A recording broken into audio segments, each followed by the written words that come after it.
अस्सलाम वालेकुम, welcome back to my next tutorial on Bootstrap. आज मैं बात करूँगा क्राउजल के बारे में, या जिसे हम आम लैंग्वेज में स्लाइडर कहते हैं। बेसिकली ये ऑलमोस्ट एवरी वेबसाइट पे यूज़ होता है। एक इमेज या काफ़ी इमेजेस जो हैं उनको आप स्लाइडर के तौर पे यूज़ कर सकते हैं। सबसे पहले मैं इसी एग्जांपल दूंगा getbootstrap.com से। ये है लिंक जो आप लिख सकते हैं, या getbootstrap.com पे जाकर जावास्क्रिप्ट सेलेक्ट करके लिस्ट में क्राउजल सेलेक्ट कर सकते हैं। ओके, ये है क्राउजल। इसकी एग्जांपल ये है कि first slide, second slide, third slide, इस तरह as many slides as you want आप रख सकते हैं। और इसका कोड ये नीचे गिवन है। मैं ये सारा कोड ख़ुद नहीं लिखूँगा, इसमें से आपको इम्पोर्टेंट बता दूँगा और चीज़ों की वैल्यू बता दूँगा, क्या चीज़ कहाँ पे क्या कर रही है। ये सारा कोड मैंने कॉपी किया है और मैंने अपने ब्रैकेट्स में crowdl.html की एक फ़ाइल बनाई है और वहाँ पे मैंने ये सारा कोड जो है पेस्ट कर दिया है। ये कोड जो है, और जो मेरा बेसिक ये स्टार्टर टेम्पलेट है जो मैं शुरू से यूज़ कर रहा हूँ, उसके अंदर बॉडी के अंदर मैंने ये सारा पेस्ट किया है। बूटस्ट्रैप स्टार्टर टेम्पलेट को मैं कर सकता हूँ बूटस्ट्रैप USEL, और इसे ऐसे ही रहने देते हैं। आते हैं काम की बात पे। यहाँ हमने एक डिव बनाई है जिसके अंदर मैंने आईडी बनाई है क्राउजल एग्जाम्पल जेनेरिक। ये सेम आईडी है जो मैंने कॉपी पेस्ट किया था, वहाँ पे भी यही सेम आईडी थी। मैं इसे नहीं छेड़ूंगा क्योंकि मुझे अगर इसे मैं चेंज करता हूँ तो आगे मुझे कई जगह चेंज करना पड़ेगा।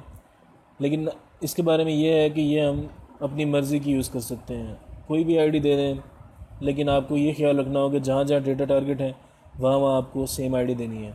आगे बढ़ते हैं क्लास क्राउजल स्लाइड। ये दो क्लासेस हैं, एक क्राउजल की है और एक स्लाइड की है, जो मुख्तलिफ स्टाइलिंग देंगी हमारी इस डिव में। Data right carousel, data right जो है ये जावास्क्रिप्ट की कमांड है जिसमें हमने क्राउजल लिखा है क्योंकि हम क्राउजल पे काम कर रहे हैं। क्योंकि इसमें हमें 3-4 चीज़ें होती हैं, लाइक ये कमेंट आउट किया हुआ इंडिकेटर्स, ये कमेंट आउट किया रेफ फॉर स्लाइडर्स, और ये कमेंट आउट हुआ है कंट्रोल्स। इंडिकेटर्स मीन्स जो हमने इमेजेस को स्लाइड करवाना है, यानी मैं पहली इमेज से 5वीं इमेज पे जाना चाहता हूँ या पहली से दूसरी पे जाना चाहता हूँ, तो वो सारा मैं यहाँ पे कोड करूँगा।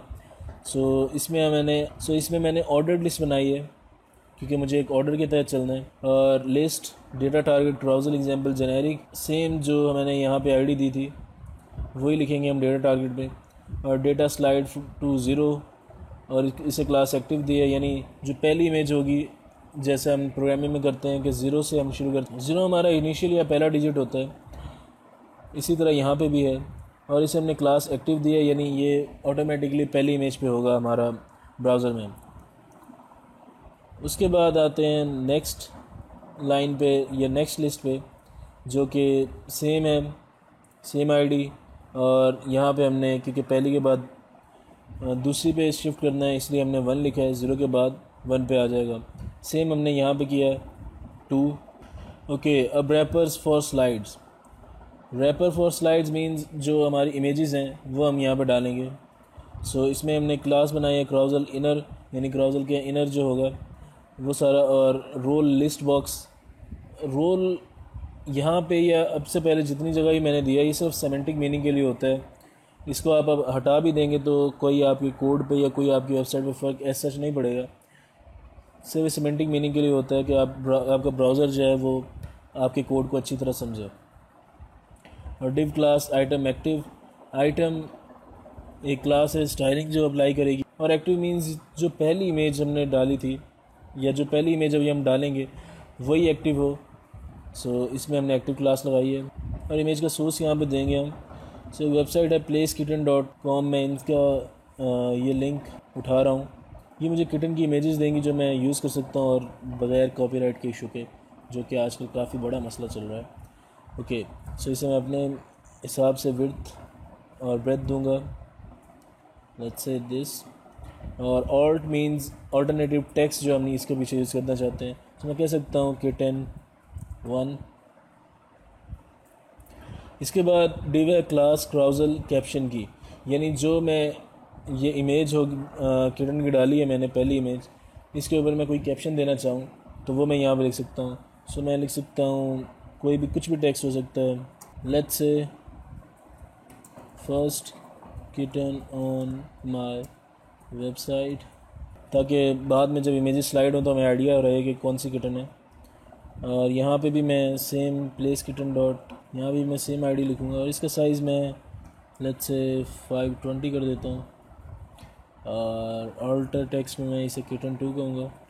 यहाँ पे मैं इसी को ही कॉपी पेस्ट करता हूँ, second kitten on my website. Again जो ये मैं कैप्शन लिख रहा हूँ ये ज़रूरी नहीं है, अपनी आसानी के लिए लिखना चाहते हैं लिखें, नहीं लिखना चाहते नहीं लिखें। ओके, सेम मैं करूँगा मेरी तीसरी आइटम के साथ भी, यानी तीसरी इमेज के साथ भी। सो मैं यही सारा कॉपी करूँगा और इस सोर्स में पेस्ट कर दूँगा। ऑर्डर टेक्स्ट में किटन 3 कहूँगा इसे, और कैप्शन में भी मैं, ताकि मेरी वीडियो का साइज़ जो है वो ज़्यादा लंबा ना हो। राइट, सो मैंने इमेजेस इंक्लूड कर दी हैं 3 डिफरेंट। और अब आते हैं सेक्शन कंट्रोल्स पे। कंट्रोल्स बेसिकली वो सेक्शन है जहाँ पे हम अपनी इमेजेस जो है वो उसे आगे हमने यानी फॉरवर्ड इमेज पे जाना है, बैकवर्ड इमेज पे जाना है। इसमें हमने क्लास यूज़ की है लेफ़्ट, क्योंकि हम चाहते हैं, क्योंकि इस क्लास में हम चाहते हैं कि, क्योंकि इस कंट्रोल में हम चाहते हैं कि हम पिछली इमेज पे जाएं, सो लेफ़्ट साइड पे होगा। और क्राउज़र कंट्रोल यानी क्राउज़र के जो कंट्रोल्स हैं वो कंट्रोल्स इसे मिल जाएं। और href क्राउज़र एग्जांपल जेनेरिक, सेम लिंक है जो हमने ऊपर आईडी को दिया था। उसके बाद इसका रोल एक बटन की तरह होगा और डेटा स्लाइड जो है वो प्रीवियस होगी यानी पीछे जाएगी। और इसके बाद हम इसे ग्लिफ आइकन देंगे जो अक्सर वेबसाइट्स पे गिवन होता है। सो इस ग्लिफ आइकन जो है मैं आपको दिखाऊंगा अभी थोड़ी देर बाद। और ये लेफ़्ट साइड की तरफ ग्लिफ आइकन इशारा कर रहा होगा। और ये एरिया हिडन ट्रू जो है हम इसे कैंसिल भी कर सकते हैं, हटा भी सकते हैं। सो मैं बेहतर हटा देता हूँ।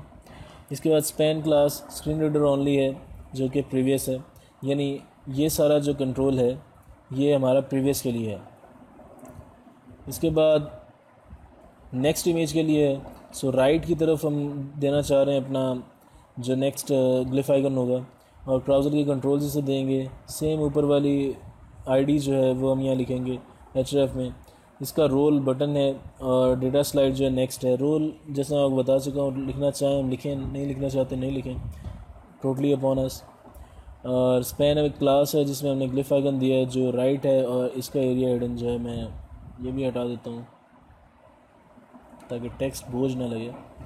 और ये नेक्स्ट। सो सिर्फ इतना सा काम है जो हमें करना था चाहिए है एक ब्राउज़र के लिए। इसे सेव करते हैं और रन करके देखते हैं। सो आप देख सकते हैं बूटस्ट्रैप ब्राउज़र मैंने एक हेडिंग दी थी और ये हमारा ब्राउज़र आ चुका है। मेरे पास 2 ग्लिफ आइकन्स हैं, ये मेरे पास जो कैप्शन दी थी मैंने वो है। सो मैं डिफरेंट इमेजेस पे जा सकता हूँ। पहली इमेज, और ये जो थोड़ा सा साइज़ का इशू है क्योंकि मैंने साइज़ जो है मैंने कम रखा था, मुझे विड्थ इसकी ज़्यादा करनी चाहिए थी। ये कोई ऐसा इशू नहीं है। और यहाँ पे दूसरी मेरी इमेज किटन की इमेज और ये तीसरी किटन की इमेज, और मैं नेक्स्ट जाऊँगा तो ये वापस उसी तरह 1 से शुरू हो जाएगा काम। सो ये था हमारा आज का ट्यूटोरियल ऑन ब्राउज़र्स। उम्मीद है आपको समझ आई होगी और मैं रेकमेंड करूँगा कि आप यहाँ पे डॉक्यूमेंटेशन जो है ये पढ़ लें। जो बातें मैं बता सका या नहीं बता सका सारी यहाँ पे मौजूद हैं। ये हमारा आखिरी टॉपिक था बूटस्ट्रैप के ऊपर।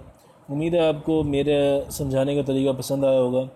हम इसके बाद नए टॉपिक्स कवर करेंगे और बूटस्ट्रैप के ऊपर नई नई वीडियोज़ मैं बनाता रहूँगा। जैसे बूटस्ट्रैप 4 आ रहा है, उसमें नया जो कुछ भी होगा मैं आपको बताऊँगा। So stay tuned on our channel and I hope कि आपको ये जो मेरी छोटी सी काविश थी कि मैं किसी को कुछ समझा सकूं, कुछ पढ़ा सकूं, मैं इसमें कामयाब हुआ हूँगा। अल्लाह हाफ़िज़।